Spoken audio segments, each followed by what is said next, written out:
Got paid down. All right, it is 5:30. We'll go ahead and call our committee meetings to order. Want to welcome everybody. Sorry for the late start. Thank Mr. Young for being on with us. We're going to start with our policies tonight. As you have seen and have in front of you, Mr. Young has compiled an overview of those. I'm going to turn the floor over to him, kind of let him highlight everything. If we need to pull anything out, we can certainly do that and talk more and more about it deeper into our meeting. So, Mr. Young, the floor is yours. Thank you, Mr. McDonald.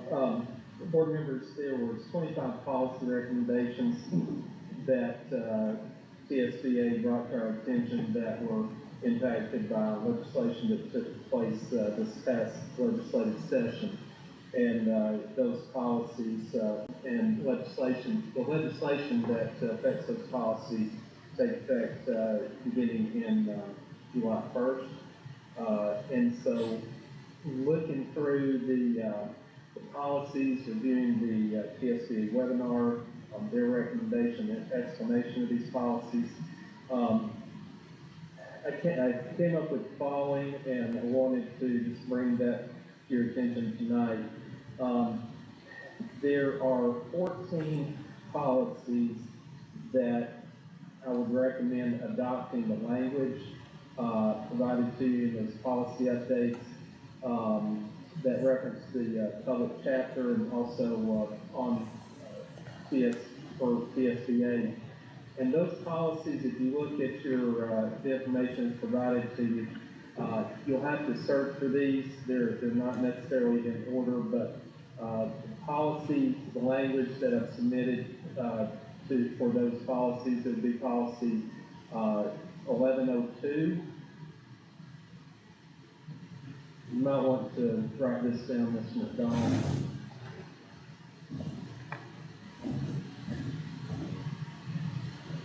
You highlight those and you find those in that list.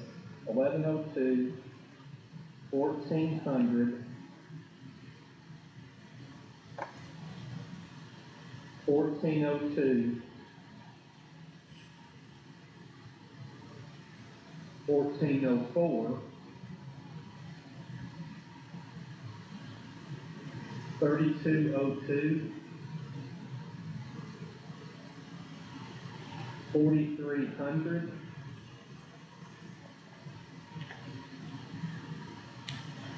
5106,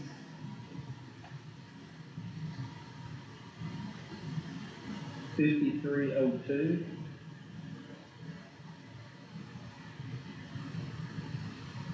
5307,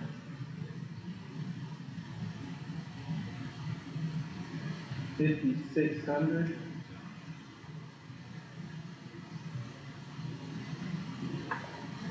policy 64001,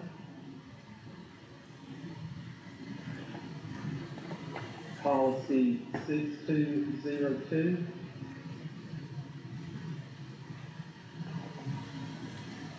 policy 6309,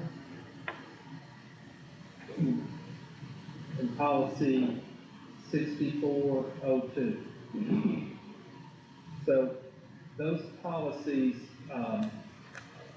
I have on your sheet, I have highlighted, bolded, and underlined the language that would recommend adopting to update these policies per the scope of what TSBA said needed to be, how these policies needed to be addressed. Some of those are just adding additional requirements. For an example, Public Chapter 114 says that school boards members must have the following education requirements, and that's graduation from high school or recipient of a GED or high step, or they've updated it to a high school equivalency credential. And there's a couple policies for that needed to be added. they have, some policy additions to participation for, allow members to participate electronically. They have, there's notices where, for public comment, the policy 1402, that when we send notice out for, a public notice out for meetings, that we refer to, our policies, instructions to, as far as instructions on how public comment is to be made.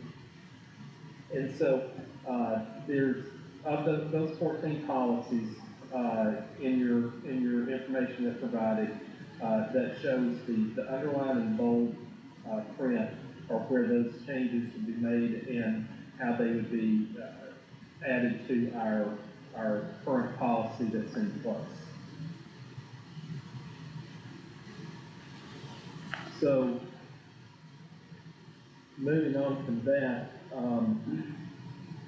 the policy number 1106, in your packet, when I went back and looked at that, I misinterpreted what was said there. Basically, what TSBA in public chapter is saying is that we must designate in policy someone to be the communicator of the information to the commission as far as who would be the point of contact for the Tennessee Ethics Commission.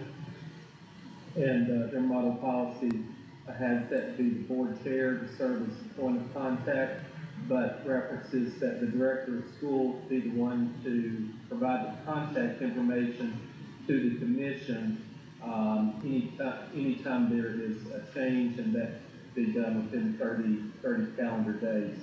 So it would be the policy 1106 would recommend adopting the language from the Tennessee model policy to address that point of contact.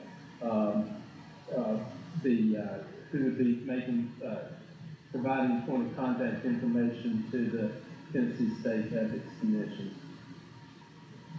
Then policy 3204, that is a policy that I did not identify that we had in our policy, and it appears to be a new policy that addresses a threat assessment team. Code chapter 367 requires that boards have a threat assessment team. And so I would recommend, after reviewing the TSBA model policy, that we adopt their model policy 3204 to satisfy that requirement. Can I, Mr. Young, I want to ask a question, Mr. Drumbarger, at this point. Do we have a threat assessment team? Have we done that in the past? We have threat assessment teams. We have a district threat assessment team, and we have a team at each school. Okay, all right, thank you. That work is led up by Brian Haley. Okay, thank you. We don't have that listed in policy, am I correct, Mr. Drumbarger? That's correct. That's a new change from the state that we made that addition. Okay. So the model policy from TSBA basically says that we will have threat assessment teams, and they will meet periodically, and their meetings are closed to the public, and so it's trying to respect the intent of threat assessment teams and their meeting and their work. It states we do have it, we shall have them, but their meetings would be closed to the public. So then, so that gets policy 1106 and 3204 that I did not do any changing to the wording in our existing policy. Then it goes down to the next. I have 8 policies here that, recommend adopting the policy revision to satisfy the public chapter, statutes that pertain to the policy, but it would be pending staff recommendations. There's several, policies that need to be addressed, that we should include staff, because some of these things may already be taking place, and we want to make sure we don't, get out of bounds with efforts that are taking place. But, for example, our policy 3205, public chapter 367 requires that all external doors be remaining locked during school hours. And I think that would be one that the director should, and administrators should have some input on how we word that. If that needs to be expanded on.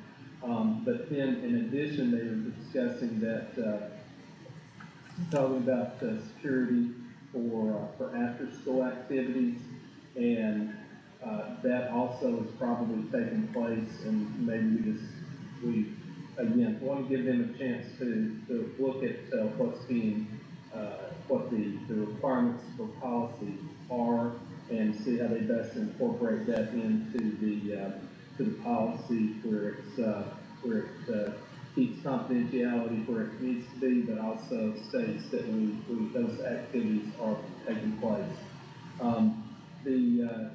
My understanding, exterior doors remain locked during school hours is law, and we have to make sure that that's taking place. We do have some discretion for security as it applies to after-school activities, and that could include sporting events, other gatherings, things of that nature as well. So, just like for the director and appropriate staff to look at those policies. Again, policy 3205, 4204, that's where we include additional information in our policy regarding makeup days for summer programs. 5119, that is in regards to the hiring of retirees. Public chapter 425 allows for flexibility in hiring retirees. So there's been some changes there, so we recommend that the director and the HR manager look that over and help develop language to put in policy that meets the intent of the law. Policy 5305, there's public chapter 399 addresses family medical leave act. Also recommending that the director and HR manager make recommendations for the language of the policy needed for this law. Policy 6200.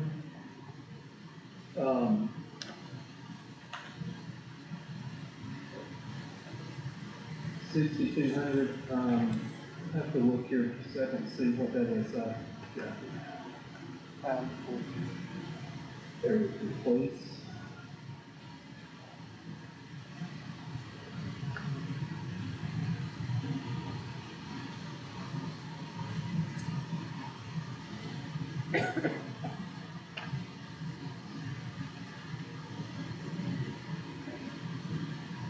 Attendance, alternate attendance. 6200 is regarding is policy dealing with school attendance, and public chapter 130 is what that refers to. Recommend guidance from the director on this, but I apologize because I'm not sure. I don't have in front of me what that change is. Mr. Stromberg, would you happen to recall what that might be? Truancy. I'm looking, right now. It's It has to highlighted. do- Yeah, it has to do with, our practices, as the recommendation of the SBA says to insert local practices as the school-wide prevention-oriented support. So it has to do with the tier process for truancy. There's tier 1, tier 2, tier 3 before they are, for their, face consequences for that. So there are specific, district-specific things that we need to add in there in order to, fulfill this policy. Okay, so that would be, that recommendation there would be from guidance to the director and, yes, Mr. Haley to review those and just make sure that we have language in our existing policy that, allows us to comply with that law. Then, the next one is, 6300. That's about chapter 299. The new zero tolerance offense, recommend that the director add the threats of mass violence to the list of offenses punishable by 1 year expulsion at the appropriate level of the offense to comply with the new law. So, we have, in our policy 6300, have, various, offenses and the resulting punishment that coincides with that. We'll need to allow, we'll need to, include with that list, threats of mass violence as a, new zero tolerance offense. Then, we go into policy 6314, that's based, because of public chapter 275, corporal punishment as disciplinary option, request guidance from the director administrators, on that. We did have policy on the disciplinary options, but, we need to review that and see how that aligns to this, new public chapter, what recommendations they would suggest that we take to make sure that aligns with law. And finally, the policy 6319, that's regarding the public chapter 279, which gave the director of school discretion regarding where suspensions can be served. That could be, I think we have alternative schools, and that's an option there, but I think this public chapter allows that could also be, suspensions could also be served at home, but would ask that the director look at that policy and the requirements of the public statute and give some guidance to us board on how that should be included in our policy. So that would be eight policies that would recommend adopting the policy to satisfy the statute's change of that policy pending staff's recommendations. So that's one way that we could handle that. And I would recommend that we pull those out on a first reading. Basically, do the we could have first reading on the first 14, where it's just language updates that was, and those language update proposals were provided to you. Then we could include with those 14 the recommendation of adopting the language from TSBA model policy to address the director as the person, the conduit for identifying the point of contact for the Tennessee Ethics Commission, and then adopting TSBA model policy 3204 to satisfy that public chapter 367. Basically, those 16 policies would recommend that we adopt those on first reading with no conditions.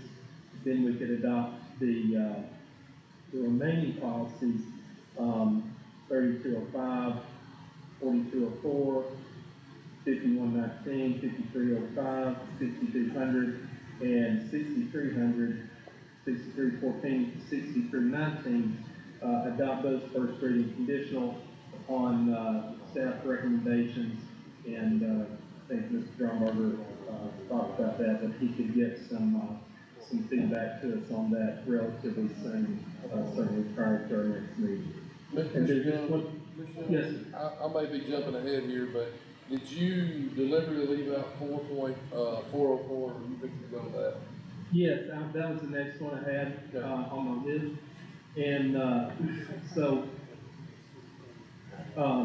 code chapter, or excuse me, policy 4404, that is, the review of, library materials.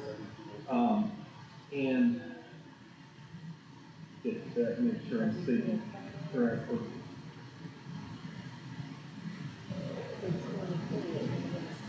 Library Excuse me, materials. 4403. That is, the library materials, and, it basically gives us, as a board, some flexibility. If I understand it correctly, there's no public chapter statute that addresses this policy, but it does give us as a board the ability to review, come up with a tiered system for reviewing material that there may be complaints on. And that particular one, I would suggest that, on that policy, that we maybe review, that. We may pick up some things in the summer law, at Gatlinburg on that, but maybe we review and address that policy and any revisions to that at a future meeting. So that would be my recommendation, having looked at the policies and all 25 that were brought forward from PSBA. Okay, Mr. Young, so that I and Ms. Sims are both on the same page, the ones that you want to adopt on first reading, and you want to make those, you want to skip the second reading, if I'm understanding, adopt it as written by TSBA, and I'm gonna go over those numbers, if you can tell me, stop me where I'm wrong. Yeah, Mr. McDonald, I would say, I'm not gonna suggest that we, I'm not gonna suggest that we skip the second reading, I'm gonna suggest we adopt them, we approve them on first reading. Okay. And I don't think there's any contingencies that we would be waiting from anybody else, such as, the director or any staff to help us with the wording on that. I think the wording there is something that we would satisfy the policy, and if we wanted to debate that, next meeting, we obviously have the opportunity to do that, but I think the wording that's presented to you would cover, those policies and satisfying the new law. So, Okay, I'm gonna give you these numbers so that Ms. Sims and I both have those, correctly listed. Are you ready? okay, yes, 1102, correct, 1400, correct, 1402, correct, 1404, correct, 3202, correct, 4300, correct, 5106, correct, 5302, correct, 5307, correct, 5600, correct, 64001, correct, 6202, correct, 6309, correct, 6402, correct. 3204, and 3205. That would be, the correction on that, Mr. McDonald, it would be 1106 and 3204. Okay, that's where I've been, 3206, 3204 and 1106. That'll give us 16 policies on first reading, and then we have 8 policies, 3205, 3204, 4204, 5319. So then, I'm sorry, yeah, 3205, 3204, 4204, 5319, 5305, 6314, 6319, and 6200 as needing guidance from the director of schools and staff. Correct. Let me give you that list again, Mr. McDonald.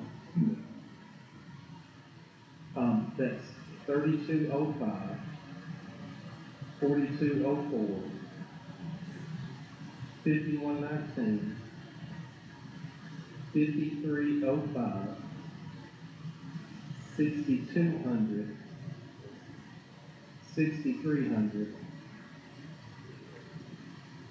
6314, 6319. Okay, Those are the I ones. had 3204 in there, and that's the one that I messed up on. Correct. And those are the ones I would suggest that we approve, on first reading, pending, input from our director and staff for the reasons mentioned. Okay. Any questions for Mr. Young on the policies? I know we're getting close to 6 o'clock, so, Mr. Hickey. So on the list that we just went through, and I understand that correctly, so the second list was looking for that input, the highlighted areas that we have, we need input. But one of the ones I noticed on the list was the last one we went over, 4403, that was not in either one of those lists, so are we not doing anything with that one? That's correct, Mr. Izzy. I would think that, that might be one that we want to, pull out for a future meeting. Probably need want to have a little bit more discussion on that, a little deeper dive, and my understanding is there's nothing that we need to do right at this moment to adopt that. That was just more for informational purposes. Okay, that's all I have. Thank you. Anyone else have anything for Mr. Young as far as policy goes? May I ask Mr. Chairman? Yes, sir. Yes, sir. Are we talking about taking action tonight, the meeting? Yes, during our policy meeting, we will approve these on first reading from reference from, TSBA, and their model policies. You know, some of these are complicated, we've got so many of them right here, we couldn't even get the numbers written down, the way they were transpired to us. I think it would be, behoove us and against our goodness, good due diligence to do this in one night. I think this takes a couple of months to look over and to see what's gonna be the final result when we, look at this even more in depth. I just disagree with taking action tonight on any of it. Okay. Mr. Young, anything from you? Well, I understand that, Mr. Howard. Of course, this information has been, out there for a few weeks, and some notices were sent out for us all to be, reviewing that. And, this policy is, it's driven by public chapter, by state law, and GSBA has given us guidance on steps we need to take. So, we can't, this is not something that we can put off for several months. This is something that we need to, go on, because there's some policy that needs to be in place by in July. And, for example, the notice about, about appearing before the board and, or public notice about meetings, whereas, we're already doing that as far as, making public notice. We can go on easily and put in the fact how, people can, join our meetings or be recognized at our meetings in a public manner. We have policy on that. But, it's not something we have a lot of latitude as far as what we can do. And that's the reason why I provided that information, to you, that sheet, going in, trying to lay that out. That's the reason why we have first and second reading, because we can come in and look at these, and it gives us another month to come back, and we can pull them out and debate how that needs to, what provisions need to be made, if any. But, it's not something that we can spend months on trying to it's things that we need to adopt and move on and get in place, just because state law has passed. May I make a Yes, sir. comment? Yes, sir, go ahead. Some of these laws want to go into effect with July first. Doesn't mean we have to have them adopted before we go in. Well, and the first reading is gonna be, I mean, we're just gonna get it in the pipeline, in the process. And then, like you said, we could come back in July and pull these out and debate those and talk about things that have to change in our policy. This is just getting us started in the pathway. And correct me if I'm wrong, Mr. Young, that, we're just getting this in the pipeline to get it started down the road to these policy changes. And can be pulled out at any time in a future meeting. Well, that's my understanding. We want to get the changes in, and I mean, we also send them to CSBA for their review as well. To make sure that, that's kind of a check on our policies and how we go about, getting in place. But policies can be pulled out at any time and reviewed and updated, but, some of these things we do have to get the references in place, per state law, so, yeah, they're not gonna go into effect tonight, they wouldn't go into effect till after a second reading, so, but, we don't need to wait till August to start having first readings on these policies. I don't wanna cut anybody short here, but we are at 6:01 and we need to go ahead and get into our main meeting, so, Mr. Howard, I'm sorry, go ahead, if you wanna make another comment there, we can do that. With all due respect, I've been told by the chairman, nothing has to be done in 30 days, and nothing can't be waited for over 30 days for school policy and procedure. So, I've been told that in the past, what's the rush on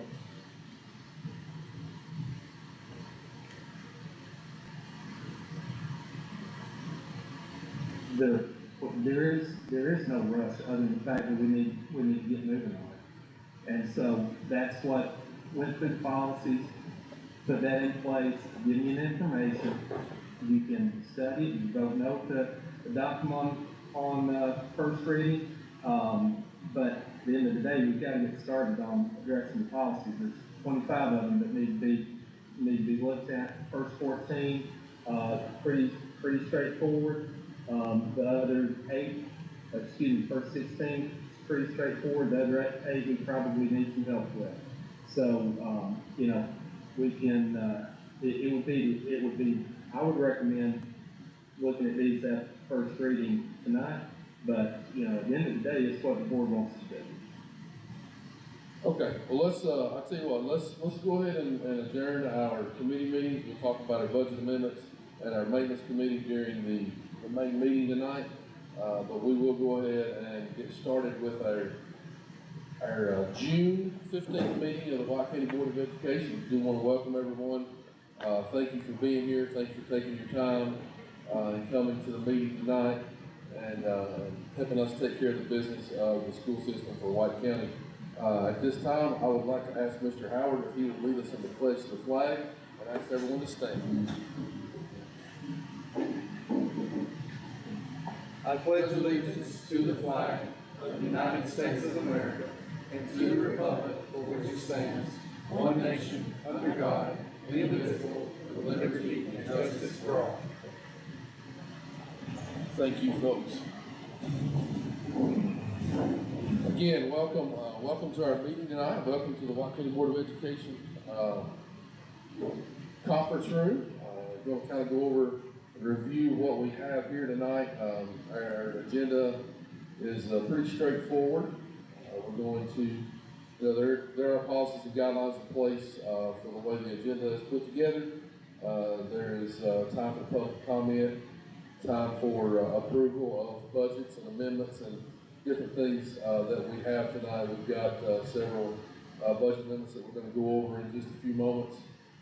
Several policies that we've just talked about. So a lot to get done, but hopefully be a rather quick meeting tonight. And just, thank you for all for being here. Next item on our agenda is the disclosure of conflicts of interest.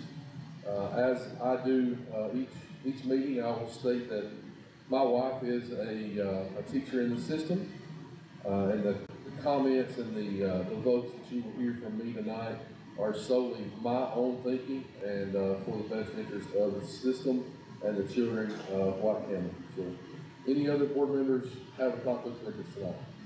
Mr. Chairman, I will state the same. Thank you, Mr. Hickey. Thank you, Mr. Chairman, for saying that. I repeat the same thing. All right, so we have all three disclosure of interest from myself, Mr. McDonald, Mr. Hickey, and Mr. Howard. So moving on is our consent agenda. Board members, you've had a chance to look over the minutes from the meeting. The approve the agenda for, this is going to cause the approval of the agenda for this meeting. It will approve the minutes for the May 11th, the May 25th budget meeting that we had, and the June 1st budget approval meeting that we had, and I will entertain a motion on the floor to approve the consent agenda tonight. Mr. Vice Chairman, excuse me for the interruption, I'm over here.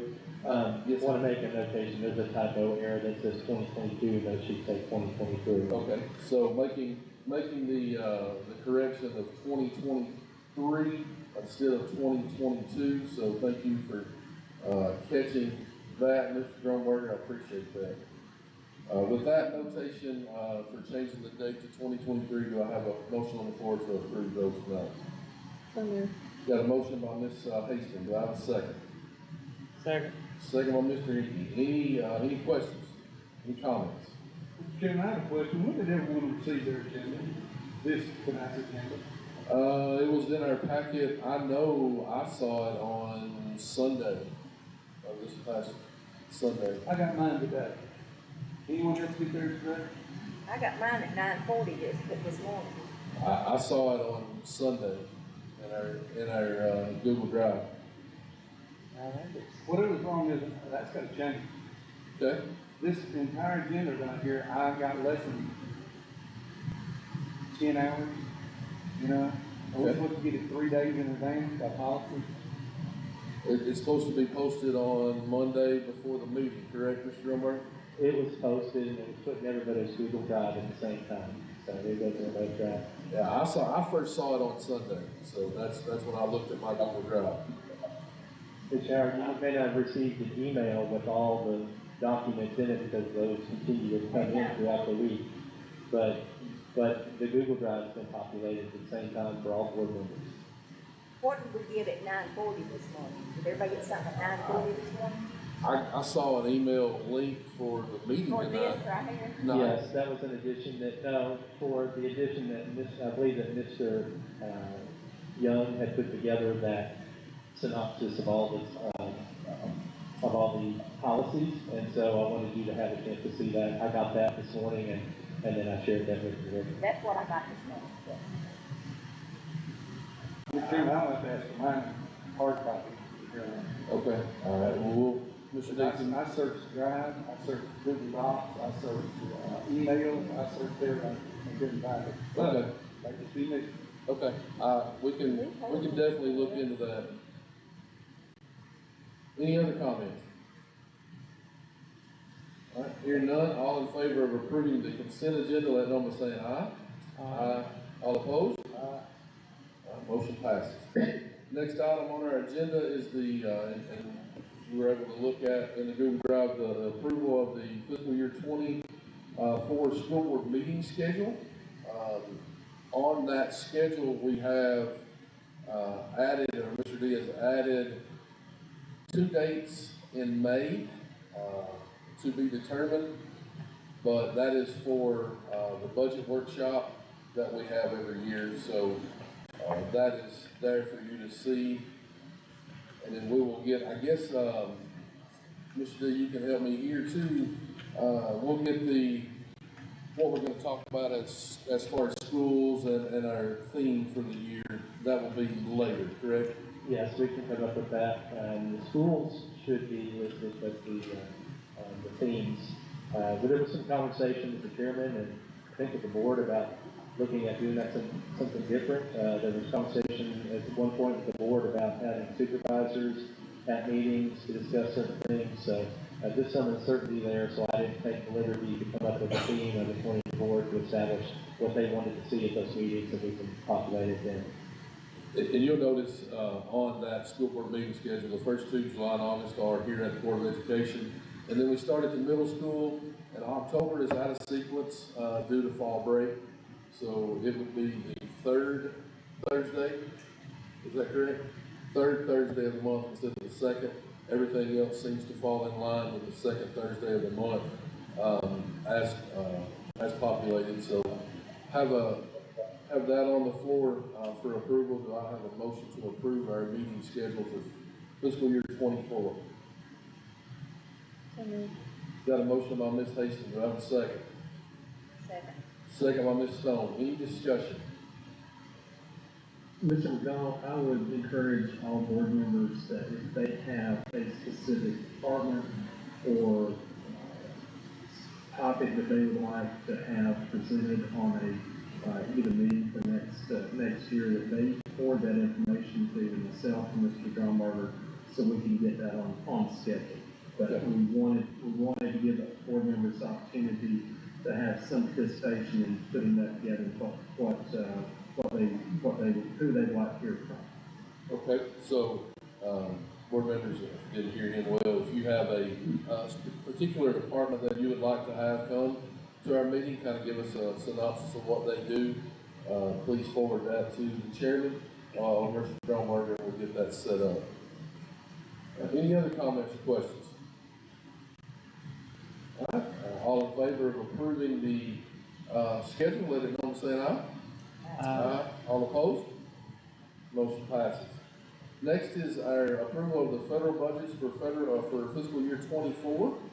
Mr. Drumbarger, I'm gonna turn the floor over to you, with those federal budgets, that were presented to us. So in your package, you have the proposed budgets for our federal programs. These are our title programs, CTE, Perkins, and IDEA, special education programs. So we got the breakdown there. Thank you to Mr. Markham, Ms. Alley, for providing the breakdown here. You see the total amounts and then the breakdowns. So I don't want to belabor the points, but there's, you can see in 4,700, this is Title I, there's $1,141,972.67. You can see the breakdown there, the breakdown amongst teachers, educational assistants, and their benefits. Also, other student support, supervisor of that program, salary and benefits, and there's a transfer to indirect costs. So that comes to the total for Title I, Part A, to that $1,141,000 amount. And is that, are we paying part of somebody's salary out of that, out of the general fund, plus out of this one as well? Yeah, so the salary, whose salary comes out of that? What salary comes out of that, Part A?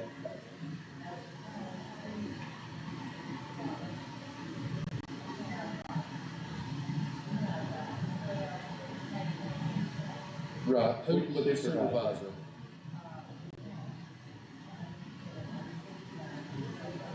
Who is it? Sheila Felton, okay. All right, so 65% of her salary comes from federal, okay, all right. Moving on to Subfund 201, this is Title II-A, $198,253.33.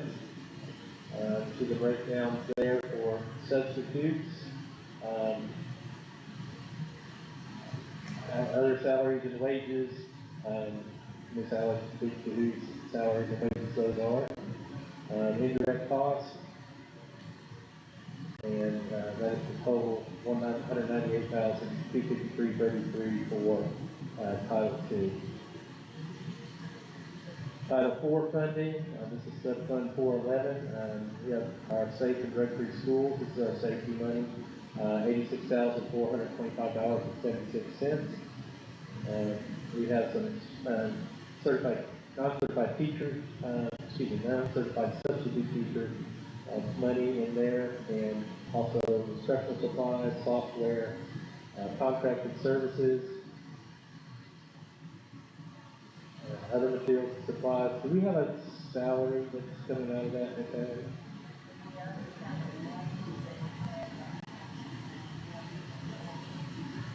Half of one of the technology, Ms. Emily Barnes, Ms. Emily Barnes, yeah, thank you.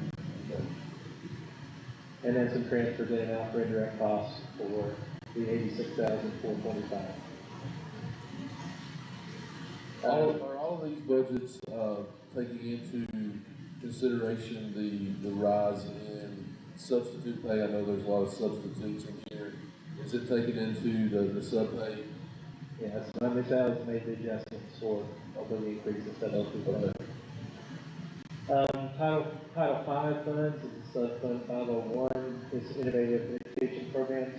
This is, $120,841.59. Salaries, other salaries and wages, I don't know who those are, whose salaries and wages are in that. It's 72,220, 189.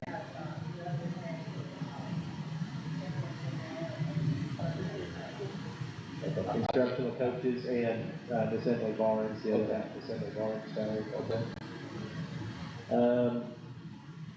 Also have some, benefits in there. And some indirect costs. It covers the $120,841. CTE Perkins, this is, Subfund 801, there's $72,490.95. Again, substitute teachers for that program, and benefits, instructional materials and supplies, about $28,000 in, vocational instructional equipment. Bus drivers and their benefits, professional development money, and some administration funds, $1,500 for that. So the total for that is $72,490.95. It's CTE Perkins. Then there's a Perkins Reserve Grant. It's Subfund 803, $50,000. And the breakdown there is mostly in instructional supplies and materials, and instructional vocational equipment. All $50,000 is going to back to supplies, materials, and equipment in the vocational department. Subfund 901, this is IDEA Part B, Special Education Grants, it's an amount of $973,225, federal grant for special education programs. We have money for teachers, predominantly most of this money going towards educational assistants, speech pathologists, school psychologists, and their benefits that go along with those positions. There is some equipment in there, and also bus drivers, special education bus drivers, and their transportation equipment and their benefits. That is where the $973,225 goes from the IDEA Part B funding. Also, Subfund 912, IDEA Preschool, $26,202 in those grants. That goes to educational assistants and their benefits. Probably one, I would imagine, one position there. And that is the end of a quick summary of the federal budgets before you see them. Okay, hearing that explanation, do have a motion on the floor to approve those, the federal fiscal year 24, federal budgets as presented. So moved. Got a motion by Mr. Hickey, do I have a second? Second by Ms. Hastings. Any questions, any comments for Mr. Drummer? Mr. Chairman, once again, I had double checked, and it said what I got this morning at 9 o'clock. The only other thing I had gotten was the White County School Board meeting, okay. So I will pass on everything now. Okay. Any other questions?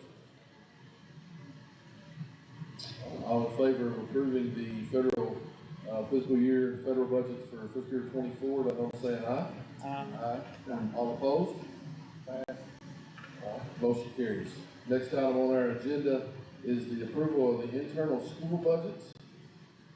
You were, able to see those, all the school budgets, or the internal school budgets were presented. Is that audited by Mr. Dykes' firm? Okay, so, Mr. D, you wanna speak to that before we get into?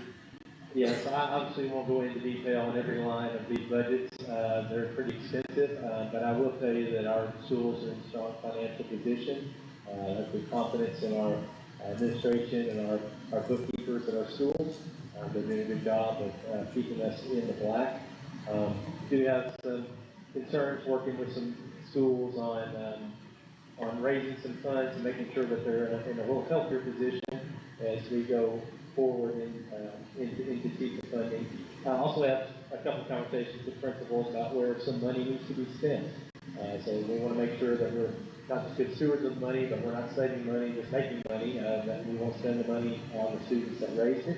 And so within those internal budgets, we want to make sure that students that are raising the money are seeing the benefits of it. So we have some conversations with principals along those lines as well. So, I feel confident about the budgets that they've proposed, and they're, like I said, they're in a strong financial position. The way that our county does funding is, that the schools in our district pay their bills day to day, and then they ask for reimbursements from the county to get their reimbursements to a certain extent. So they have to have a certain amount of money to run the day-to-day operations, and but I can tell you that, again, that our schools are doing a good job, our leaders and our bookkeepers are doing a fine job of making sure they have adequate funds on hand and heading in the positive financial direction. Okay, hearing that, I would entertain a motion to approve the internal school budgets, for fiscal year 24. Got a motion by Ms. Hastings, I have a second. I'll second that. Any other discussion, any questions for Mr. Drummer on those? I will say, after looking over those, Mr. Day, I'm in agreement with you that some of our schools, definitely need to spend some money, on some things, for the educational and the things that go on in their schools, because there's some that have some healthy fund balances, so. Anyone else? Hearing none, all in favor of approving the internal school budgets, let know by saying aye. Aye. All opposed? Pass. All right, motion passes. Next is the approval of the 2022 or 2023-2024 school nutrition program agreement. This is an agreement that we approve every year that Ms. Savage uses to purchase her nutritional needs for the county. Anything else need to be said about that, Mr. Drummer? No, this is just the agreement between our district and the Tennessee Department of Education that we will follow the laws as set forth by the USDA and the state of Tennessee to provide meals for our students appropriately. Okay. A question on that? Yes, sir. So, Mr. Gromberger, did you see anything different? Has there been any change as far as last year's to this year? No, there's no concern from the Savage. She said it was just a normal process. There were the changes that we made last year to the meal prices, but that's different than that. That's a local decision. But this is just the agreement that we will serve the meals in the manner in which they're intended to follow the recipes with not use too much sugar and salt, the way that they intend us to do, in order to get the benefits of their financial assistance. Any other questions? I'd ask for a motion on the floor to approve that nutritional agreement. So moved. Got a motion by Mr. Hickey, do I have a second? Second. Second by Ms. Hastings. Any other comments or questions? All in favor of approving the agreement, let know by saying aye. Aye. All opposed? Pass. Motion carries. Next item on our agenda is the approval of the K-8 and project graduation fundraisers. Those were in our packet. These are mainly due to the change in leadership of PTOs for the different schools, things for them to help raise money for, most of them are smart card sales through your elementary schools. Project Graduation is a change in leadership from, graduation class of 23 to graduation class of 24. We like to have a motion on the floor to approve those tonight. Mr. Chairman, is this just for the K-8, or was you talking about? The It's all- K-8, the these are all K-8 are all mostly changes in PTO, leadership from one year to the next, and then, And then the and project then also Project Graduation, just the change in leadership there to the, graduation class of 2024. So my question, I guess, is, to Mr. Drumbarger, I mean, of course, there's a lot of them, and I know we have a lot of them, but has there been any new ones added, or is this pretty much consistent with what we've had? No, they are in there in two different.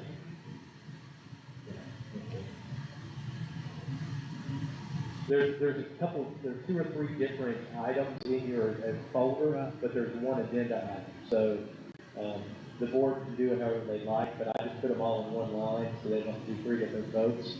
But the K-8 and the project graduation are one line item on to be voted on tonight, but the board can do it however they like. Normally, this is when we do all the fundraisers, but we did the high schools early last month because they had several organizations that needed to get started. Yeah, I guess my question was, as far as for the K-8s, you know, there's a lot of them, but that's normal. Do you see was there any that stuck out saying, hey, this is different or odd from last year? No, those that I presented, and some may not have my signature, but we did that and the rest to get those in the folder, but they're going to go back.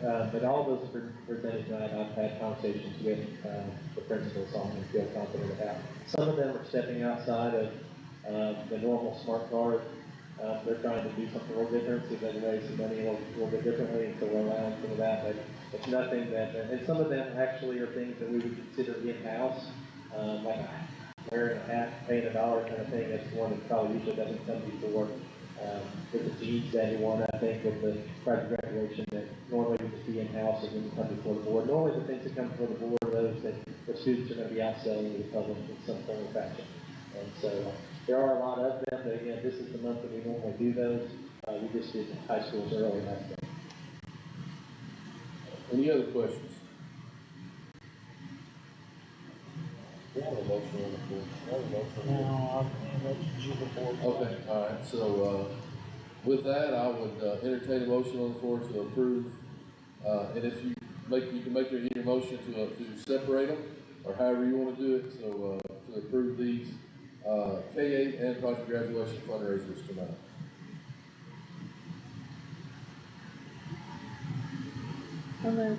All right, got a motion by Ms. Hastings. Do I have a second? I'll second. I have a second by Ms. Stone. Any discussion, any other discussion or, comments to be made before we move forward? Okay, all in favor of approving project graduation and the K-8, fundraisers, let know by saying aye. Aye. All opposed? Okay, motion carries. The next item on our agenda is the approval of volunteer coach Michael Nation for the White County High School baseball program. Ms. Sims, has he successfully passed his background check? No, I haven't done it Okay, so yet. we would be approving this volunteer coach on the pending of his approval through the background check. So I would entertain a motion at this time to approve that pending the background check approval. I will make that motion. Do I have a second? Second. Second by Mr. Hickey. Any discussion? Hear none, all in favor, let know by saying aye. Aye. All opposed? Motion carries. Next item on our agenda is teacher advisory committees. Mr. Howard, I think you had requested that to be on the agenda tonight, and we'll turn the floor over to you.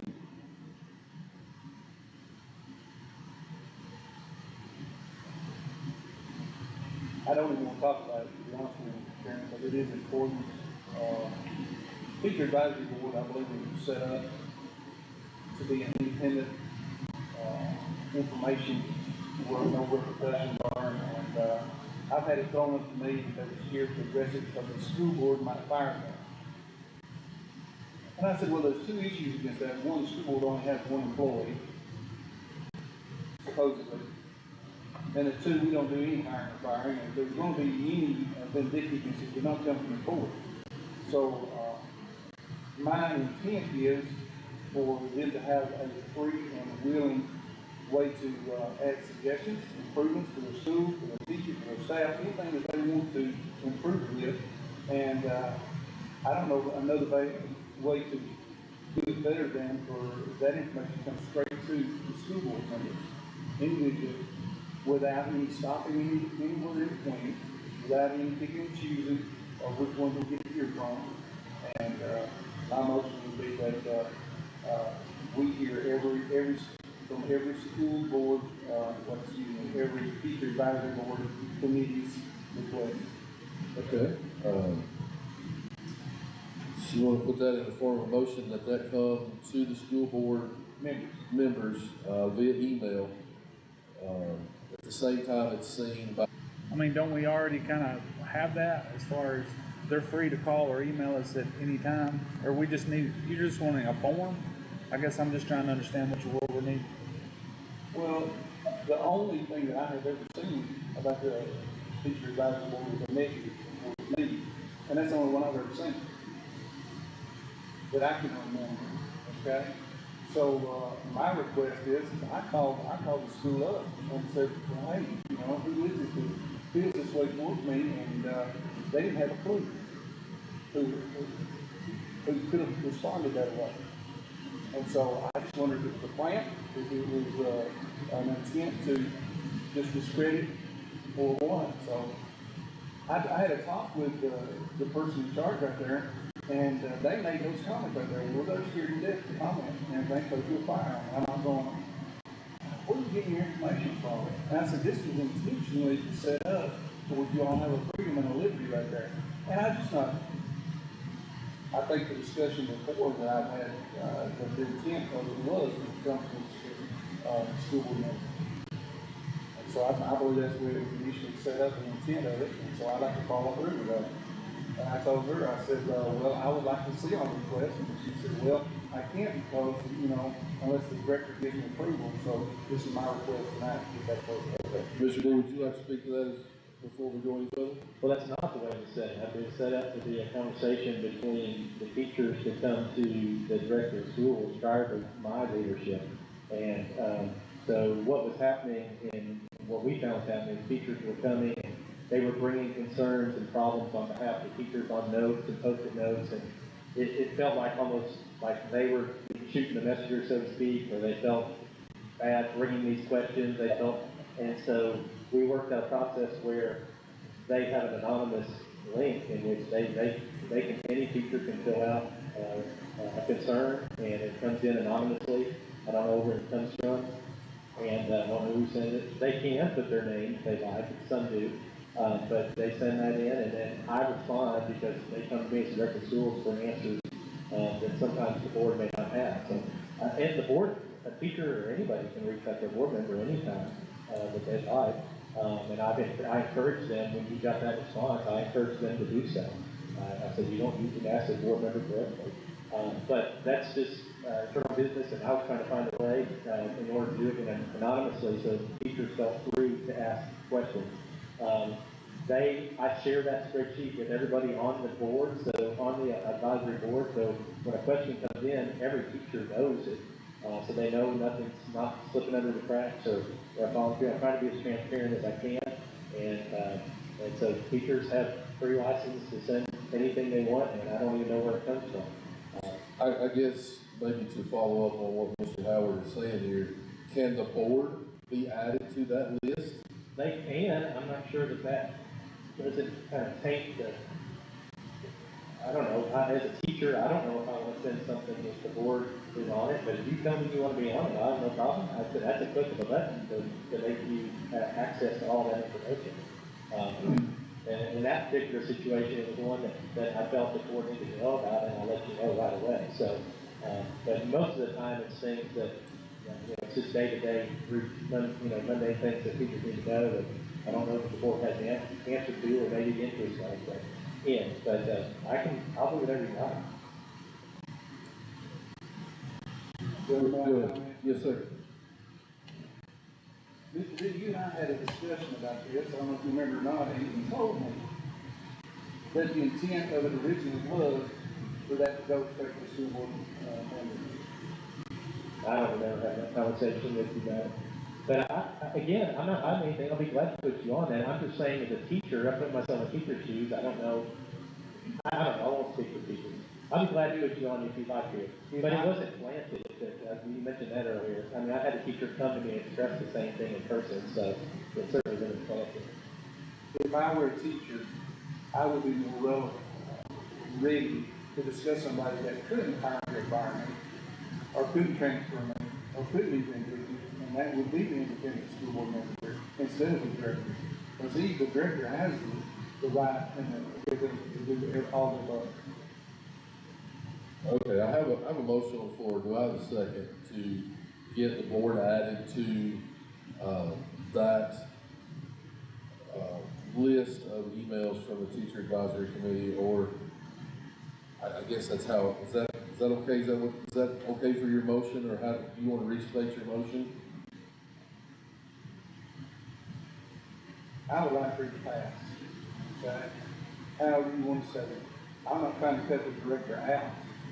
I'm just simply wanting that the school board members be on the first line of information also. Okay, so let's do it this way. Can I ask a question? Or are we still? Yeah, go ahead. So, am I still gonna answer those questions, or are you gonna answer them? Well, that was in our discussion I had. I said, well, I wouldn't know much about them. I'd probably have to ask you most of the answers to it. But that's the way our policy reads, is that anytime a board member is contacted by a teacher, then it's the board member's responsibility to tell the director, so that I can do my job and answer. And they have the ability to do that now. I'll be glad to do it however you want to do it, but I just think that's gonna create a lot of confusion as to, if they send you a question, I'm gonna allow you to answer it until you tell me not to. So I just think the way it is right now is, if they want to address something with the school system, they address it with me. If they want to go above my head, they can address it with you, and they already have that ability. But I'll do whatever the board would like. All right, go ahead, Ms. Lacy. Bring the microphone closer to your face, please. Thank you. The request that you get in, is that, is there a multitude of them, or we just get them from time to time? So the advisory board, the teacher advisory board meets once a month, maybe on the first Tuesday of every month, and that we get together. There's a representative that's elected, one teacher from each school. The school faculty vote each year on who that is. I'm a part of that, and they come, and teachers can submit questions throughout the month via the form. And they send that in, and the advisory board reminds teachers, hey, I'm going to the meeting next week, if you have any questions, send them in. It comes in anonymously, and I share that same form with everybody that's on the advisory board, so they know when a question comes in, so that I can't say I didn't get that question. I talk through the questions and explain the answers to the advisory board, and then they take those answers. I type up a memo, but then they're able to go back and explain the situation and the answer to that question. So that's how the process works. My question is there a lot, or generally throughout the whole month, are we like? No, like 10, maybe 10 in a month? Yeah, 10 to 15 questions. And most of those are simply answered, is it anything Yeah, it can be generally anything difficult? from payroll to, days off, just questions about why things operate certain ways, anything that teaches questions that teachers have. Sometimes I answer it myself, sometimes I get the support from supervisors, and I be a bookkeeping question, and so it's an answer question that experts involved. All right, so again, we have a motion on the floor to add the school board as a recipient of the emails, the anonymous emails that come in to the teacher advisory committee, and then would like to also see those responses that are replied to by the director of schools. Is that fair enough, Mr. Howard. I don't wanna put words in your mouth. I don't wanna say anything that you wouldn't agree to, so, that is the motion on the floor. Do I have a second? Second. All right, I got a second by Ms. Stone. Any other discussion, as we move forward? Mr. McDonald, if I could, Yes, sir. I think, I get the desire to be informed and understand what's going on from a staff, from a district level, from our teachers. I get that because obviously we want to provide, healthy work environment for teachers and our director and administrators are becoming more involved in that. And so it's good to be informed, but at the same time, I think we need to be cautious about going down the road of appearing to manage, staff, because I think they need to have the latitude to have discussions and work things out at the lowest level of authority possible. I'm not sure that, bringing it to the boards, every time somebody has a question about payroll, or benefits or things of that nature, whatever it could be.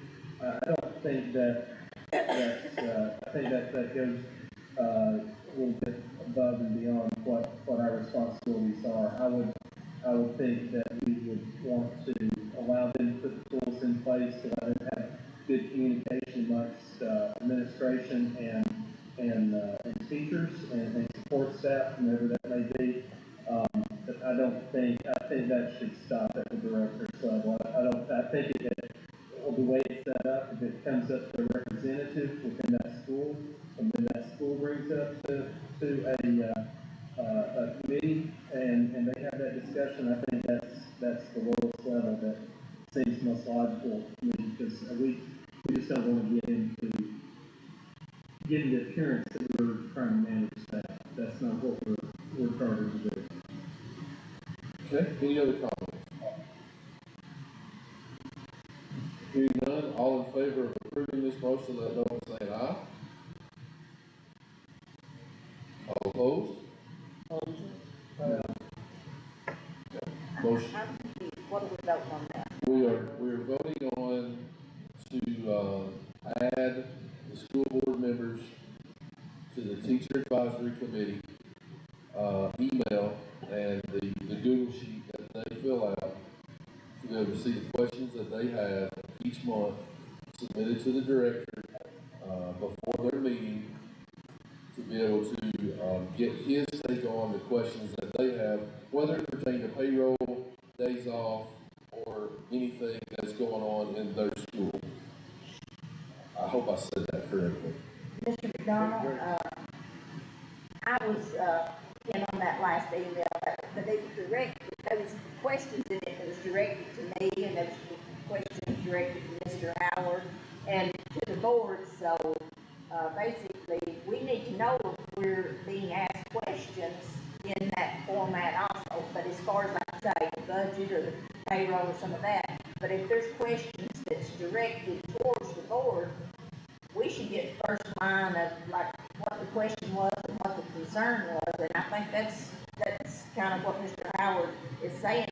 We had no idea that was a question and a concern for the board until Mr. Dromberger forwarded an email to me or to Mr. Howard. So, I would like to know if some teacher has a problem with some of our votes or some of our concerns. So I make them, I want to see it passed. So, but that was my discussion. Okay, so, I'd say I didn't know about it either until I got it, and that's why I immediately sent it to you, and that's the way I do with anything that rises to the level of the board. When I get it, and it rises to the level of the board, in my opinion, I share it with you, and that's what I did in that sense. I don't share the ones that, like I said, might deal with payroll or something simple along those lines, but again, teachers have the ability to reach out to you anytime that they have a concern. all right, so, I think the teachers might have a misconception that we have more authority than we do, because like, in that thing it said they might be reprimanded, and, because we do the hiring and firing. Did I share the response? I think I shared my response with you in which I said that they don't. I did not see the response. I don't care, if this, I mean, I would like to share the questions and, I can share the questions and my responses when I send out the advisory note, because that goes out to everybody at that point. My only concern is I don't want to muddy the waters and the trust that teachers have that, where their confidence is going. I just feel like they know who they're talking to in the company, and if they want to talk to you, they can, and that's fine, but that door is already open. And I just feel like they might be guarded if, anyway, I'm saying that, but I'll be glad to share whatever the board wants. One last thing, it was plenty obvious that they didn't know who they were talking to when they made a comment about me and something. How do you mean? The statement was totally false. I know that happens to me a lot, I understand. All right, so let's back up here just a little bit and Well, we with already the, have. I know the vote, I couldn't hear the vote, so we're gonna re-vote on this. And I'd like to hear a clear, response from each person, or we can do a roll call. Yeah, let's do a roll call vote. So we'll start, with Mr. Hickey. Okay, no from Mr. Hickey. Ms. Hastings? No. No from Ms. Hastings. Mr. McDonald is a no. Ms. Stone? Yes. Yes. Mr. Howard? Pass. Mr. Young? No. Young, Mr. No, no, Mr. Young. So the motion to approve fails for the black, or for the no vote. So that will move us on in our, next item on our agenda is, Mr. McDonald, yes, sir. I'd like to make a motion that anytime from that something is submitted to the teacher advisory committee that pertains to the board, that the director be sure to forward that on to the board, as he did. So just like to make sure that on record, that he would forward that information to the board. Okay, so we've got a motion on the floor that anytime there is an item that comes to the teacher advisory that has to do with the board members and, this board here, that it be forwarded directly to us with his response. Can I have that? Yes, sir. Okay. Yes, with his response. Okay, so got that motion from Mr. Young. Do I have a second on that? Second by Ms. Hastings. Any discussion on that? So, I mean, I understand from both sides of that, but just as Mr. Drumbarker stated, they know who they're speaking to when they're sending that. They have an open line of communication with email and phone numbers on the website to directly send that to us. So if they're making a complaint to him about us, so somebody calls in and just says, hey, I messed this up, whatever that may be, they may just be venting to him. So what you're saying is, Mr. Young, is when they vent to him about something we messed up, that he's got to share it with us. So, to me, that doesn't seem, that's not what it's there for. That's my comment. Okay, any other comments? Then they would stop thinking. I have a motion on the floor. I have a second. Did you say? Okay, you got to say it. So, any other discussion? So your concern, Mr. Hickey, is that there wouldn't be any, that would remove an element of confidence that an employee might have in going and inviting somebody through that committee. Correct. Would that be, could they not do that, bring it up in another form as well? I think that's what that form's for. If they want to vent to us, they can call us. Could I interject? I think a lot of times, he says this is anonymous, but a lot of people might not want to go to the effort to send it to a board member because wouldn't their email come on there and then they know who it's from? Not from the side we've got, I think it's taken straight through. Are you talking about through the board? Mr. Diddy, if said, just like you did for example, if you had a situation where something came forward and it came to the board, and you did forward that to the board, correct? Yes, and that's why I did that, because I wanted the board to know that that question had been raised, and that I was gonna have to respond to the teacher, because the teacher asked the question, and I wanted the board to be aware of that response. And so, I gave the board as much notice as I could, and the reason I wanted to know, because like I said, I share that real time with the advisory board, so I couldn't just say, hey, I'll get you on the side. They know when that question's asked, all eight board members of the board know. And so, I was trying to do the board courtesy by letting them know, hey, this question's been asked, and I'm going to address it, and I'll let the board know as quick as I can. And Mr. John Well, Berger, that's the spirit of my motion. So, your microphone's on. So. Sorry, Mr. Young, I'm sorry, Mr. Mr. John Berger, I do appreciate the part of it that was addressed to me being brought to my attention, so I could, address that to the school that supposedly brought it up. I would just, yeah, I think that's the spirit, and it, it doesn't have to come by, official, but, I think if we all, if there's, when somebody brought something up to the board member, and, we should have the opportunity to try to, have an understanding about what it is,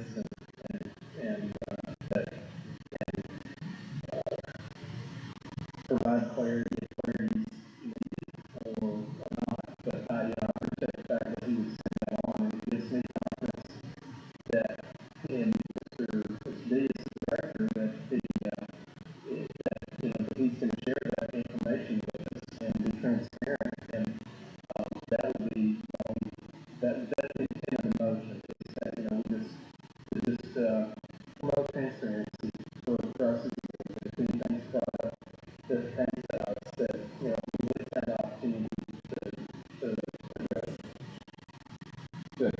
Any other comments before we go to the roll call vote? Okay, Mr. Hickey.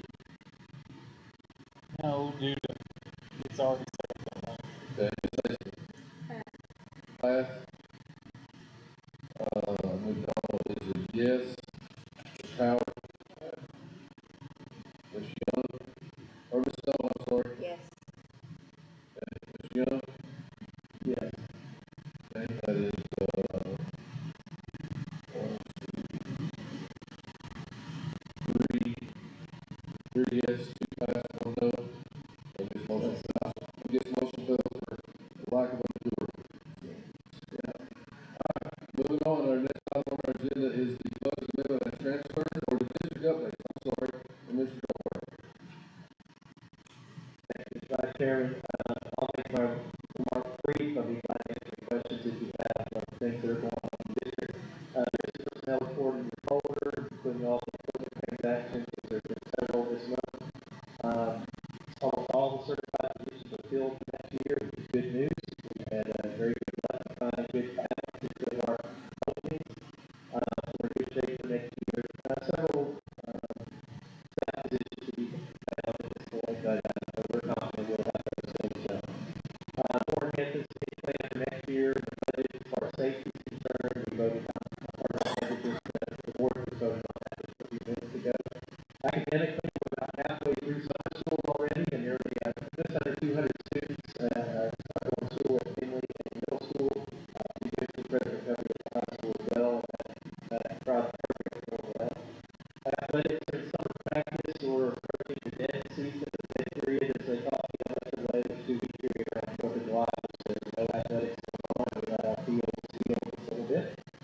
Body project continues, foundation work, there's a lot of work going on, so it's kind of rising out of the ground at this point, new windows going in, and so we're excited to see the progress there.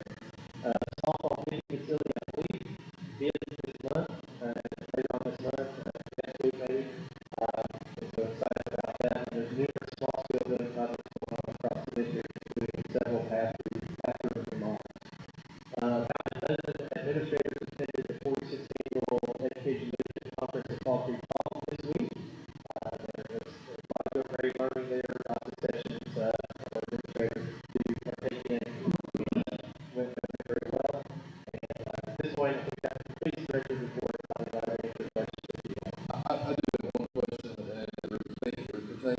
third grade retention.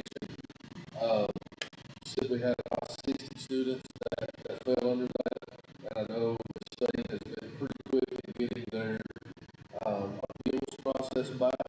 How many of those 60 students were successful in their appeal to not have to do summer school or tutoring next year? Well, we have 60 that are actually going. Okay. In third grade. We have 60 students that are going in third grade and summer school right now. So, there were many others that appealed, and we only got about close to 40% that were proficient. That's very low, not where we're going to be. We're in the top third of the state as far as proficiency rate. So, it's not a good category to be in, but we're in the higher end of that category. So, the vast majority of students that were in the appropriate category were able to appeal. Those appeals have all, to my knowledge, been approved, and there have been a couple that they've had to work on some time to get those through. That still puts those students in a position that they have to pass in the fourth grade. So, it just didn't get that extra assurance that if they had did something school, they would be, in a better position to move on. So, those conversations we'll have with those families as they start fourth grade and what the expectations are. But right now, there's about 60 third grade. Not all the 60 in third grade are going because they were being retained because of summer school. The vast majority of those that fell in that below or Okay. Any other questions for the director? All right, moving on, our next item on our agenda is budget amendment transfers. We had several in there. I think these are just probably, I'm going to defer to Markham or Ms. Sally or Mr. Drummarker for clarity on those, but most of the end of the year cleanup, as we round out the fiscal year 23, and so we're moving funds from where we had some overages to places where we needed it, just to zero out the balances. So if you look at those, there's some school grants, for example, first one, extra funds to cover shipping costs. So if you get from the equipment itself, the construction materials, to cover the cost of that shipping. So, same thing if you look at the spark grant, summer learning camp, construction program, all of these are just a process of taking money where it wasn't used in one item and zeroing out places where we needed it. Regular construction programs are needed only for textbooks. There's some, I don't know if I'll get into a few that deal with, in the middle of page 2, technology 72250. There's a $70 fee or charge there where we're debiting one and crediting another.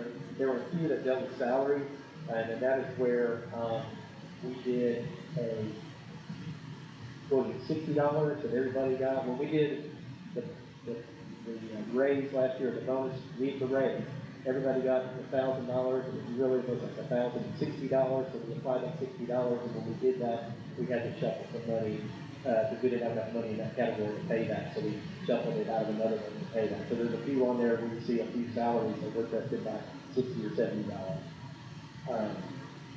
The director of schools, I do not spend $1,000 on my phone. There are several phones. There are several people that have phones under my category. So again, all of these are end of the year shuffling money from where we had overages to where we needed it to zero out and pay some bills before the end of the fiscal year. But I'm glad to speak about any individual expenses that you got. all right, do I have a motion on the floor to approve these budget amendment transfers tonight? Got a motion by Ms. Hasty, do I have a second? Second. Second by Ms. Hickey. Any discussion or any questions for Mr. Drumbarger at this point? All right, hearing none, all in favor of approving the budget amendment transfers, let them say aye. Aye. All opposed? Aye. Motion carries. Next is our item for public comment. I don't think there is anyone signed up for public comment tonight. Next is our committee reports. We're going to start with policy, Mr. Young. Thank you, Mr. Chairman. Policy committee did meet at 5:30 today, reviewing TSBA policy recommendations based on legislative changes that come from the state. state. So we have reviewed those policies. There was a draft that was sent to all board members that had updated language to our existing policy. There was a recommendation for adopting a language from the TSP model policy to address a new statute. We have a recommendation for adopting a model policy to satisfy public chapter for policy that we do not have in our policy list. And then we have 8 policies that we would recommend adopting. The policies satisfy the statute, but ask that staff make recommendation for the language which is used in that policy to satisfy the policy requirements by the state. So all told, there's 24 policies that recommend for first reading, with 14 policies, 1102, 1400, 1402, 1404, 3202, 4300, 5106, 5302, 5307, 5600, 64001, 6202, 6309, and 6402. Recommend adopting those for that policy on first reading tonight, and that's based on the language that was provided in your for board members prior to the meeting. Okay, so we, coming from, policy doesn't need a second, any discussion? Mr. Chairman, I would urge the board again to take the side of caution out here and let us study it a little bit more. There's a whole lot of weight and a whole lot of discrepancies that can be done in there. Okay. Any other discussion? All in favor of approving those 14 on first reading, let it know by saying aye. Aye. All opposed? Motion passes. Any others, Mr. Young? Yes, Mr. Donald, I'd like to recommend adopting first reading policy 1106 to include the language of model policy from TSA model policy to address the person responsible for communicating the point of contact for our board to the Tennessee State Ethics Committee, and recommend adopting that on first reading tonight.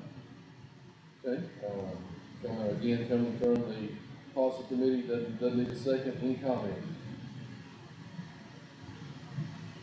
All in favor of approving, policy 1106 on first reading, let it know by saying aye. Aye. All opposed? Motion I passed passes. too. Oh, 2 passes. Motion passes. Mr. Young? All right, next, Mr. McDonald, recommend adopting TSB policy 3204, satisfy public chapter 367 regarding threat assessment team. We do not have policy for that in our policy manual, so recommend adopting the TSB model policy to satisfy that public chapter on first reading. That was, policy number 3204, you said? 3204. Okay. Again, coming from, policy committee, doesn't need a second. Any other discussion? All right, all in favor of approving on first reading policy 3204, let on say aye.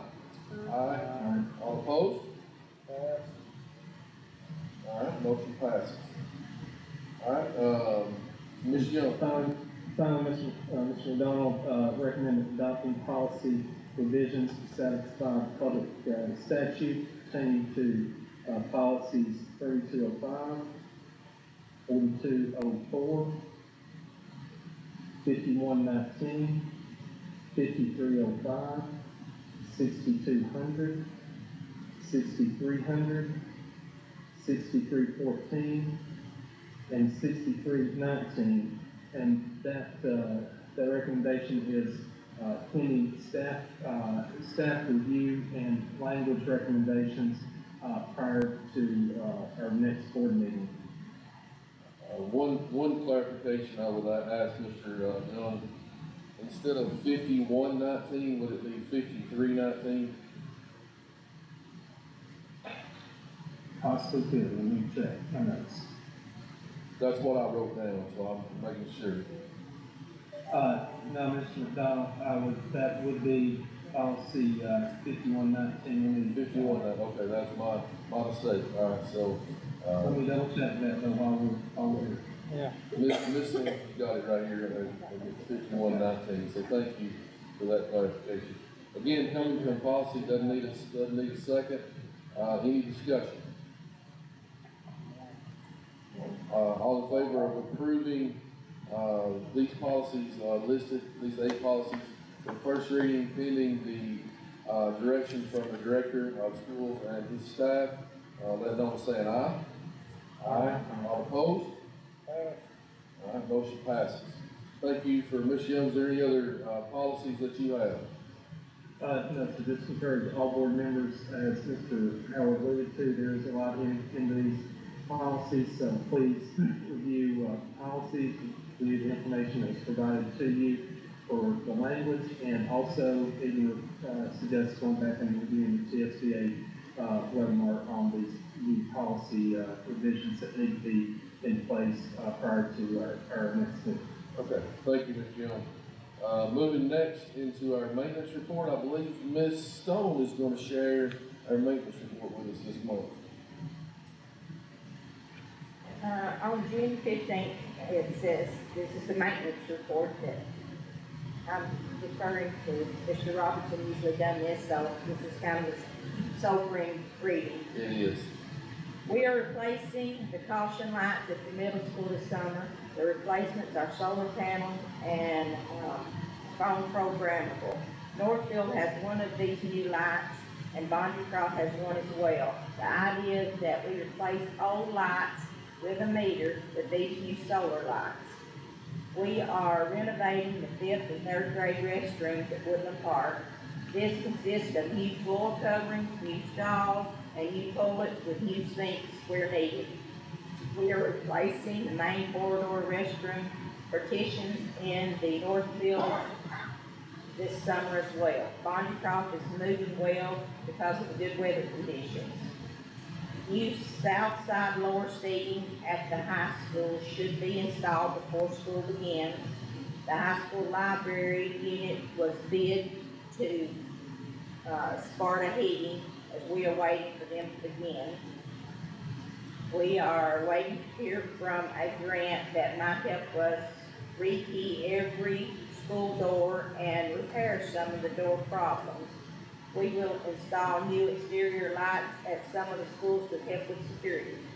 That concludes it. All right, thank you, Ms. for doing Stone. that, Ms. Stone. Thank you for doing that, Ms. Stone. I know it's hard not having Mr. Robinson here to share those highlights with us, but you did a fantastic job. Thank you very much. Moving on, or anybody have anything on maintenance that maybe Mr. Drumbarger might can answer for us? All right, moving on to school improvement, Ms. Hastings. Bondycroft, the building project continues at Bondycroft. They're working hard to get our front parking lot redone and ready for the beginning of the school year. We're excited to continue seeing the progress. Castle loves seeing new faces in our building. We are proud of the hard work that our teachers are putting in this summer. We also appreciate the hard work of our custodians and putting into freshening up our building for the next year. Finley is currently hosting the summer learning program. Our first week saw an average of approximately 165 students attending each day. We're excited to host students, teachers, and staff from around the county during this time. Northfield teachers are working hard on preparing the next year by attending our professional development sessions and curriculum meetings. Woodland Park, we're so excited about our renovation of our bathrooms in the 3rd and 5th grade hallways. The teachers are working hard on professional development. Pike County Middle School is currently hosting a summer learning program and is excited at the potential growth of our students. We also would like to thank the faculty and staff for helping to make our summer learning program successful. Last but not least, we want to recognize all the hard work of our custodial staff is doing to prepare our school for next year. The high school is scheduling for the 23-24 school year is complete, and we're looking forward to welcoming our new ninth graders. Departments are working hard on professional development and welcoming our new teachers, our new team members. Thank you, Ms. Hastings. Budget, Mr. Hickey. Thank you, Mr. Chairman. He's on the board. The chairman's on the board. I'm just the vice chair. Thank you, Mr. Vice Chairman. Well, he's here though. He counts. He counts. All right, so in your packet, you have the May, financial report, some highlights. Revenues are continuing to be strong. Local tax revenue has, exceeded projections this month due to local option, sales tax revenues continuing to be strong. Revenues on a dollar for dollar basis are ahead of last year by roughly 1.2 million. You will note that a percentage of budget, it is lower, but this is due to the ISM grant or the CTE project that we received and budgeted 100% off for the year. Those funds will come in over time. Also, expenditures are on track. The all other pay category contains substitute teacher pay. You will be voting, I guess we already voted. So we just voted to amend that and correct that. So the June report will not reflect this overage. Overall expenditures as a percentage of budget are right on track with the last fiscal year. And we thank Mr. Chad Markham for all that information. All right, thank you, Mr. Hickey. Moving on to the Tennessee Legislative Network, Mr. Howard. Thank you, Mr. Vice Chair. What I'm fixing to read is just my notes from the webinar that I listened to, and I didn't know that, since I didn't get an agenda at all, well, it was sent about 9:40 also this morning, but I didn't have a chance to look at it, I was rushing in from work. I didn't know that what I had written down was gonna be the main topic in a lot of our line items, but anyway, we're gonna go through them again. Y'all bear with me. This is for the policy recommendations 102, high school diploma, ED, addition was the new equivalency. But with that new equivalency, I don't know what it is. I don't understand what it is. Maybe we'll know in the future. The Code of Ethics, 1106, that the board will now be responsible for recognizing a person to enforce the standards. And the way I understood it, we could have chosen anyone. It didn't have to be the director of school. Policy 1.40, policy chapter 350, only electronically attendance. The way I understood it, read it, sickness, or convalescence, or inclement weather is only two excuses that you can use for electronic attendance now. That's the way I read it. And so maybe we'll look through that, maybe we'll discuss it, maybe Mr. Doctor will way it works. 1.402, notification of meetings, that'll be adopted. That'll come along July 1st. Notice our meetings now have to add how public participants can comment on agenda. But if memory is correct on that, there's a lot of in-depth behind that there that we could set time limit for total meetings of hearing comments, 30 minutes, an hour, 2 hours, 3 hours, whatever we want to do, and reset how long people can comment. So, will we ever get to discuss that, or will that be made a problem? I don't know. Policy 1.404, every board meeting is required to have a time dedicated to public comment, especially called and work meetings, okay? In called and work meetings. So, not only time for recognizing people comment, also in our policy. The way that I read that right there, we have to have that time in there also. That is for special calls and work meetings. Policy 3.202, emergency drills. And this is something I know the director and administration do control of, and I'm proud that they are. But I just thought it was interesting. They'll have armed intruder drills, incident command drills, emergency safety bus drills, and of course, no, we don't want to give away the information on how to do that, but I just thought I'd try to see all that. I didn't hear that discussed. Policy 3.204, public safety boards now have to have a threat assessment team, and course, heard tonight that we already have one, but we'll have to have it written down in policy now. Policy 3.205, all exterior doors locked during school laws must take action to create a plan to allow entrance, required to have an LEA employee, only school activities. Okay, so how deep will that go? What about after school? What about school? Well, will we discuss that? I don't know. Policy 4.204, specific provisions for makeup day. Policy 3.3, promotion and retention. And then getting into that policy 4.300, give parents more say to opt in or out of extracurricular activities. And that led over into policy 6.40. Student surveys, analysis, evaluation, chapter 3.3, parents must opt in or out on whether they want their students to take surveys analysis. And they also have they must opt out of health screenings if they don't want their child. That's policy 6.4002. These are all new laws that will affect our policy. Policy 4.403, library materials, all the complaining on library materials proceeds to the Board of Education. Policy 4.403. Policy 5.10. Now this is all TSBA handouts, okay, or information. I don't make this up. I'm not looking it up. This is all TSBA. Policy 5.106, public safety, cannot have an employee on Tennessee Department child service list, and it's also checked with other states. That was a question the TSBA brought up. How do we do that? How will we follow through with that? What avenue will we serve? That was a question that they had. Will we discuss that? Policy 5.119, employment of retirees, gives a director more flexible hiring of retirees. Glad to see that. Policy 5.302, sick leave bank, can now use these days for minor children. I've had questions come to me, say, can we add in that policy right there that teachers could designate that bank to employees? Will that be discussed? I don't know. Policy 5.305, chapter 339, family medical leave, employees had a valid license, 12 months performance, use sick leave. We need to make sure that it's federally grant leave under the Family Medical Leave Act for reimbursement. Policy 5.307, employees will receive full salary after physical assault. Policy 5.60, chapter 1, teachers have right to report students who commit certain offenses.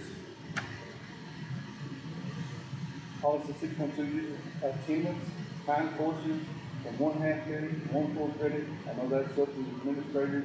I don't know what that means. I don't have a clue. But it was 6.200. I believe it's already passed through first reading. Maybe not. 202. I don't know what that means. I'd like to hear more discussion about it. 6.202, high school chapter 114 requires accepting a GED, HISET. I reckon that's homeschooling. Equivalency credentials approved by the State Board of Education. Removes the requirement for parents to provide proof of immunizations. I never heard of that. But I guess it's through the Privacy Act, whatever. Policy 6.309, zero tolerance, adds additional threats for mass violence, punishable by 1 year expulsion. That's something we get to discuss. I don't know. 6.314, corporal punishment. Do we have corporal punishment?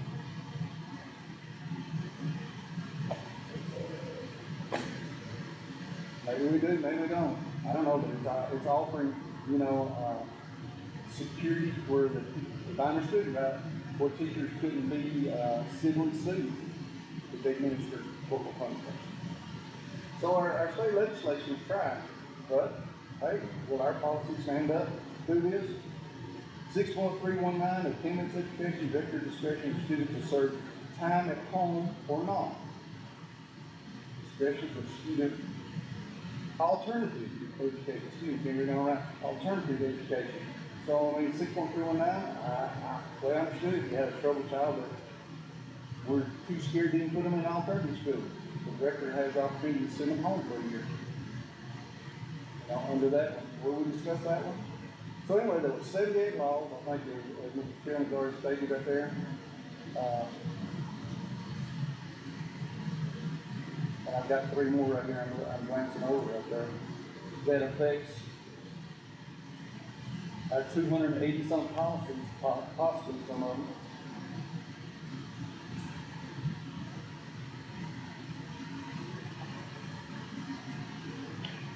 And the other one right there, chapter 280, PE endorsement exemptions. State commissioner can allow some of those exemptions. Oh, sorry, there's another page. So here's payroll deduction. Public chapter 437, payroll deductions. School districts no longer deduct dues for an employee pay, from an employee's paycheck. In other words, NEA, TPA, TSBA, that'll go into that law July 1st. Will we discuss that one? Do we have a policy that affects it? I don't know.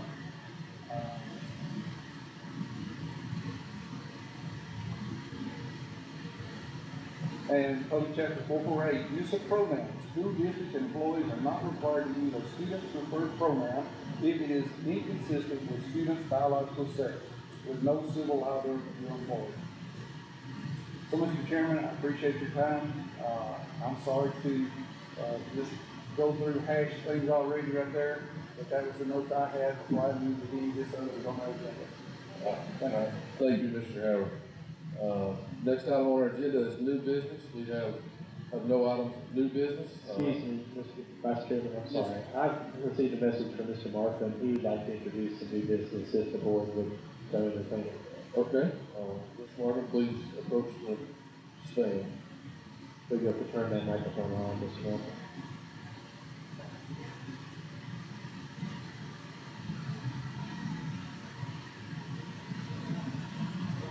Yes.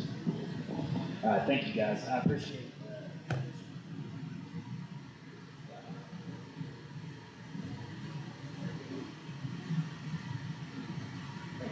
Thank you, Mr. I appreciate you taking the time to listen to this. I apologize. First, I want to say that I apologize for the late submission of this. I have a budget amendment that I'd like you guys to consider tonight. And I'll give you a little bit of background on this. So, the School Federal Projects Fund, which you approved the original budget for next year, that is a reimbursement basis fund. So, in theory, that fund carries a $0 fund balance. We have to spend that money before the state, the federal government through the state will give us that money back. So, we have to spend the money, we have to show that that money was spent, and then the state will give us that money back. Right now, we're running some pretty large projects through that. So you've heard a couple of times tonight about how Bonnie Croft is really moving along due to the weather conditions and everything, which is great. That's what we want. We want it to move forward. But today, we received about just shy of a $500,000 pay application for May. And what that does is that puts us in a situation where at fiscal year end, we have to have a positive balance in that account.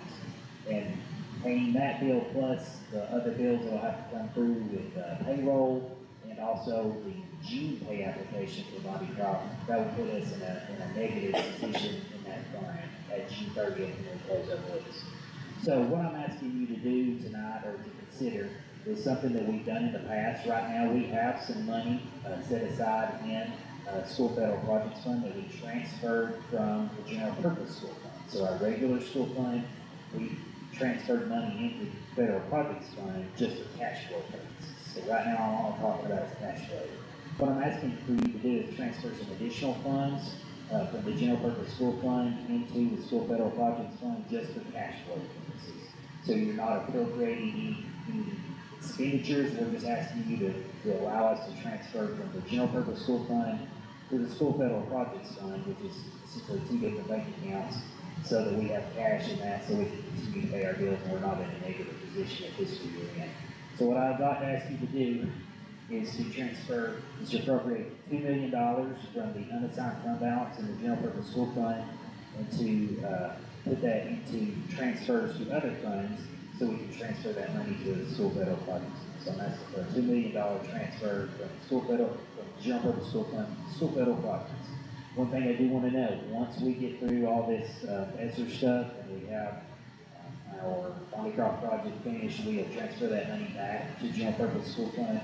So it's purely for cash flow purposes only, and that we need to do that here at fiscal year. And I apologize again, for the late request here. We just had some of these things come up here again today. And Natalia and I were talking, just earlier this afternoon about that.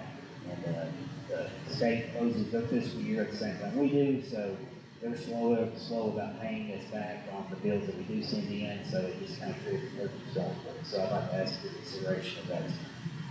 Okay, board members, you heard, the explanation from Mr. Markham, our finance director for the county. I would entertain a motion on the floor to, approve this request. So moved. I got a motion by Mr. Hickey. Do I have a second? Second. Second by Ms. Hastings. Any discussion?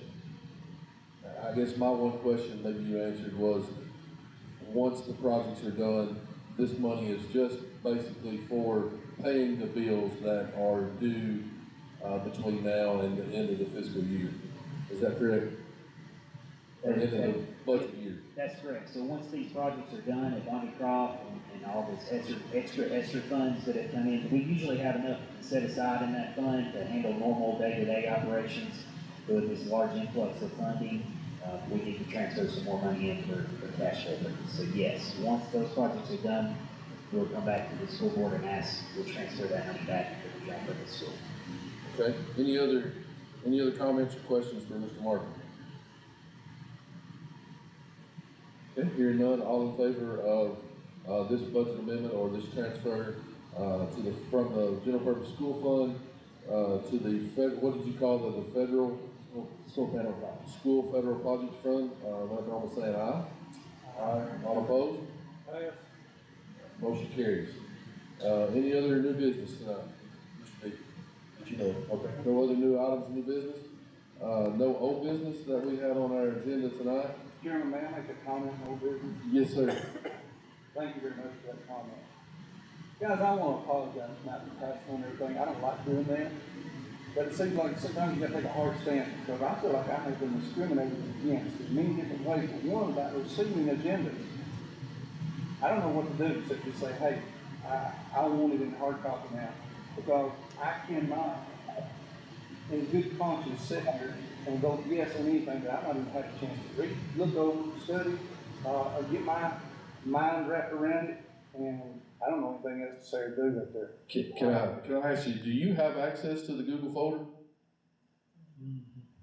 What do you call it? I mean, it's the Google Drive. It's on, when you log into your email, up in the top right-hand corner, there is a thing that says Google Drive.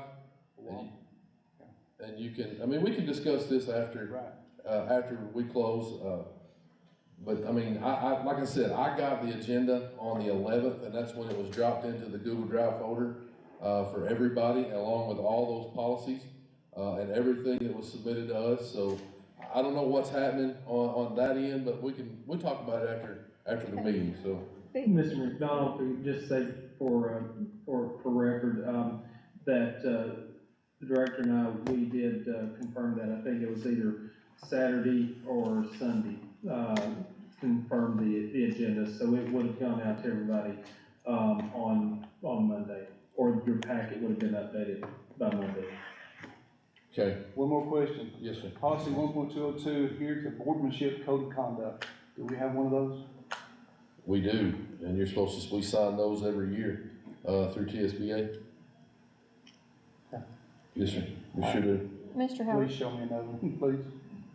Go ahead, Ms. I was just gonna say, I know you've had, throughout the time you've been on the board, a lot of problems with or actually working with your computer, but if you'd be kinda like proactive, if you ain't got it by Monday, I'd make that phone call. I mean, that's what I would do, trust me, you can ask him or him, if I don't have something, or Chad, I'm on the phone calling. That way you're not, that way you at least have some time to look over it. Okay, any other comments? All right, chairman's comments tonight. Don't forget, our next, regularly scheduled school board meeting is July the 14th, right here at the central office. Policy meeting at 5, but, regular board meeting at 6. Also, a reminder, you should have gotten your hotel information for the TSBA Summer Law Conference, where we will go over in depth, every law and every, policy update that was, passed in the last general session. That is July the 21st and 22nd at the Park Vista in Gatlinburg. Your rooms have been, reserved for you there, so, be preparing for that, set your schedules for that. That is all the comments that I have tonight. Ms. Jones, do you have any other comments to add? No, I didn't appreciate, Mr. Howard going through that TLN news on those, policies, and encourage everybody, please review those prior to our next meeting. Okay. All right, with that, I'll take a motion to adjourn. So moved. Motion on the floor, anybody object? Pass. All right, we are adjourned. Thank you for coming tonight. Was your guys in my class today? Thank you, Mr. Young. He called me, texted me this morning, said,